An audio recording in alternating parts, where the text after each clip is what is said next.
Speaking of Ryan Matthews, who we just talked about, guaranteed producers. I mean, pretty much self-explanatory. Arian Foster, LaShawn McCoy, Ray Rice. But I have a question about Arian Foster being number one. Ben Tate is a beast backing him up, and Arian is not the most durable type of cat. So Ben Tate may take some carries now. Well, I think that if you draft Arian Foster, and to get him, you're probably going to need to use the number 1 overall pick in any fantasy draft. It's smart to reach for Ben Tate. Mm-hmm. Ben Tate is a big-time back, man. He's a punishing runner. I think that he has improved in the passing game. He showed last year, I mean, he averaged, 5 yards a carry. I mean, he's a really, really nice back, and he's a really good fit for their scheme. And I think that if Arian Foster were to go down, Ben Tate immediately becomes a top 5 fantasy running back. So I think it's all right to reach a little bit. If you draft Arian Foster, number 1 overall, use a 7th-round pick on Ben Tate to ensure that investment. Well, and talking about breakout stars, Roy Halou. Now, Tim Hightower has the starting job as of now, but Halou, talk about how he can be such a benefit in PPR leagues, which stands for points per reception for some of our novice fantasy football followers. Well, the Shanahanigans have already started. Tim Hightower was supposedly the number 1 back all throughout the offseason. Of course, he's coming back from a torn ACL. He's listed number 1 on the depth chart, but Evan Royster has been the guy getting all the first-team reps in practice.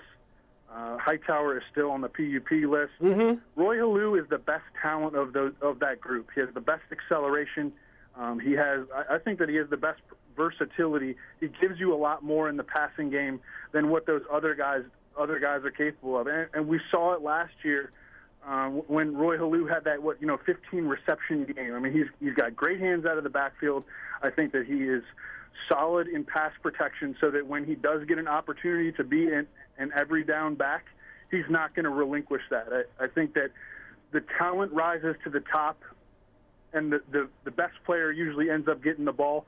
Roy Halou is the best player in the Redskins' backfield. I think that he has monster upside this year, especially in the PPR. Yes, and I like Stephon Ridley. I think Stephon Ridley is the most significant back in New England since Corey Dillon. He's a violent runner, man. I mean, and I think he's got speed to get the corner. I went back and I watched his 3 highest workload games from last year.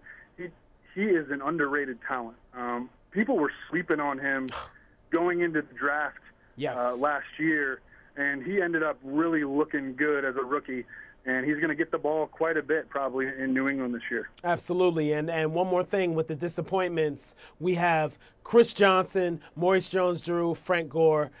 Wow, Chris Johnson, ever since that Y2K year that he had in his second season, definitely one of the best 2 starting seasons in NFL history, he rivaled Eric Dickerson, Adrian Peterson, Jim Brown, rivaled that with that impact, Edgerrin James as well. So Chris Johnson, how disappointing can he be this year? Like, how do you think he could possibly have many injuries, or do you think he's just lost a step? I don't think he's lost a step, but I think that he's lost his desire. Mm-hmm.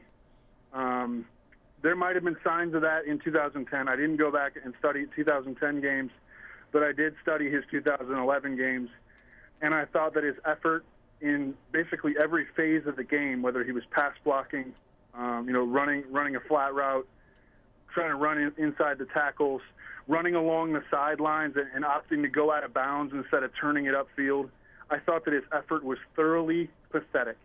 Mm-hmm. And there were times when he was benched for Javon Ringer. I mean, the Titans were aware of this, okay, and they were just kind of hoping, hey, they just gave him this huge contract. Maybe he'll turn it on. Hopefully he turns it on, man, but I am worried about a guy that might have that quit gene, and I think that Chris Johnson showed last year that he has that quit gene. Wow, that's so disappointing. So disappointing indeed. Yep. I know, because don't you remember how fun he was to watch, man, in 2008 and 2009? Electrifying.